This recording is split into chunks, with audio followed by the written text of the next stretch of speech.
সেটা হাতের মধ্যে খুব টাইট করে ধরে কানটা এমনি ঘুরে ধরছে যাতে কানে ব্যথাটা না লাগে। নবীজি বলছে, নানু ভাই, এ খেলা না খেলি অন্য খেলা খেলি। রশি ছেড়ে দিয়ে দাঁড়াই দাঁড়াই কাঁদতেছে। হয় না, আপনি নাতি নিয়ে খেলা করতেছেন, হঠাৎ করে নাতিরে বললো, দাদু তুমি থাকো, আমি একটু বাজার থেকে আসি, আমার কাজ আছে। ও কিন্তু কান্না শুরু করে।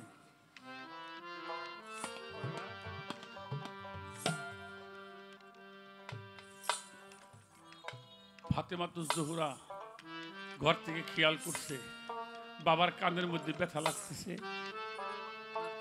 দৌড় দিয়ে এসে হুসাইনের পিঠের উপর একটা থাপড় মারছে। মার মুখের দিকে তাকাই রয়েছে, নানার সাথে খেলা করলাম, তুমি আমারে মারলে।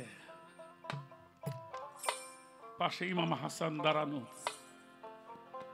যাই ভাই গলা ধরছে, ভাই চল আমরা এই বাড়ি আর থাকবো না। নানার সাথে খেলা করতে গেলাম, মা খেলতে দিল না, চলে আমরা ইরাকে চলে যাব। ইরাক গেলে তখন মানুষ ফিরে আসতো না। এই 2-2.5 বছরের শিশু কেমনে জানলো ইরাকে তো খারাপ? কারণ ওরা জানতো আমি একদিন ইরাকে যেই শহীদ হব।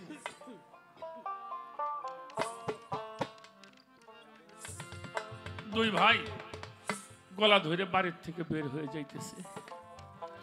আমার নবীজি তাকিয়ে আছে, দেখেই চোখ বেয়ে ঝরঝর করে পানি পড়তেছে। লাফ দিয়ে উঠছে না, কাপড়টা খুলে গেছে। থাপা দিয়ে বাম হাত দিয়ে কাপড়টা ধরে দৌড় দিয়ে যে দুই ভাই একেবারে জড়াই ধরছে। আই ভাই, তুই যে খেলা খেলবি আমি সেই খেলাটাই খেলবো। আইনে কাছে বসাইছে, অনেক চেষ্টা করে কান্না থামাইছে। কান্না থামানোর পরে হুসাইন বলছে, না না, তোমার কাছে একটা জিনিস আজকে চাবো আমি, দিবা? নবীজি কয়, কি চাস? বলো ভাই তুমি কি চাও?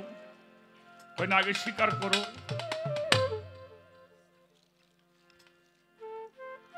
বললো, বললাম তো দিব। বললো, ওইভাবে বললে হবে না, আমাকে ধরো, আমাকে শুয়ে প্রতিজ্ঞা করতে হবে, আমি কিন্তু হুসাইন। ওকে 2.5 বছরের শিশু। নবীজি হুসাইনকে ধরে বলছে, ভাই তুই যা চাবি আমি তোরে তাই দিব। একটা নাতি কি চাইব? একটা ঘোড়া না একটা খেলনা না 100 টাকা চাইব? আমার নবী কি জানে না ও কি চাবে? জানে।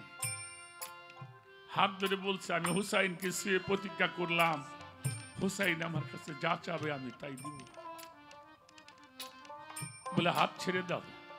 হাতটা ছাইড়ে দিয়েছে, গলা জড়াই ধরে করতেছে, না না, তুমি আমার জন্য দোয়া করো, আমার মরণটা যেন রক্ত মাখা মরণ হয়। আরে আমার মরণটা যেন রক্ত মাখা মরণ হয়।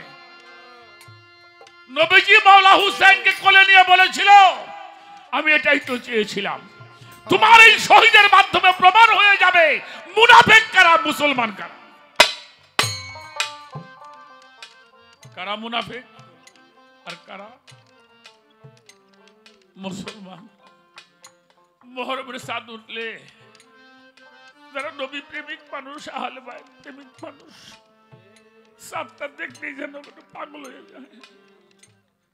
আমার হুসাইনের জন্য পাগল হয়ে যায়। হায় হাসান, হায় হুসাইন কয়ে পাগল হয়ে যায় ওরা।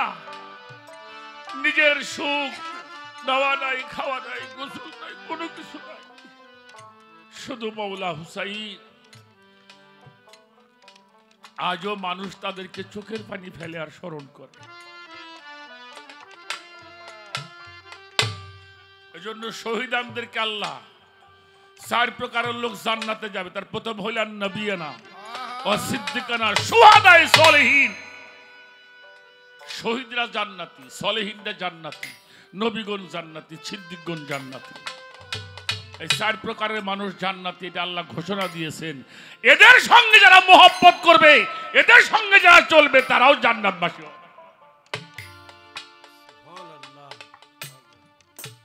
আমি করি নাই মানে তাদেরকে যে সম্মান দিছি, আমার নামাজ হইলে আল্লাহর জন্য, সেই নামাজের মধ্যে নবীরে ঢুকাই দেওয়া হয়েছে। ওই নামাজের মধ্যে হাসান হুসানকে ঢুকাইনো হয়েছে।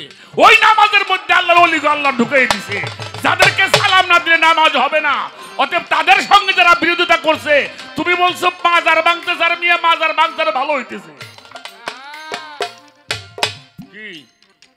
যেগুলি ভাঙছে ভালো হয় নাই, আরো বেশি বেশি হয়েছে। আবার কিছু হয় নাই তা কইও না। ওই যে একটা ভাঙছে যে আমাকে ত্রিশাল বাপেরে সাওয়াল দে, 2 সাওয়াল দে, আর বাপেরে বল নাই কামড়াই মারছে,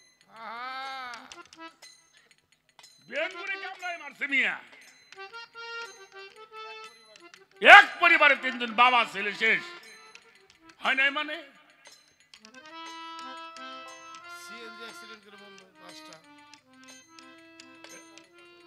এই যে আলী বাগলার মাজার ভাঙছে যারা সিরাজগঞ্জ, দেখো তাকে অবস্থা কি হয়েছে।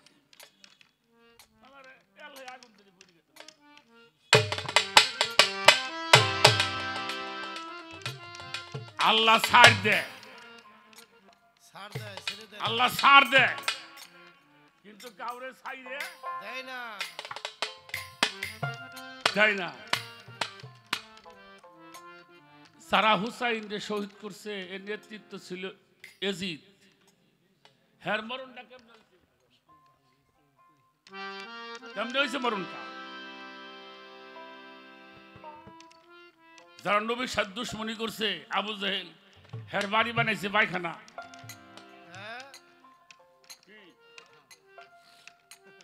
কি বানাইছে? পায়খানা। আর নবীর রওজা হইছে সোনার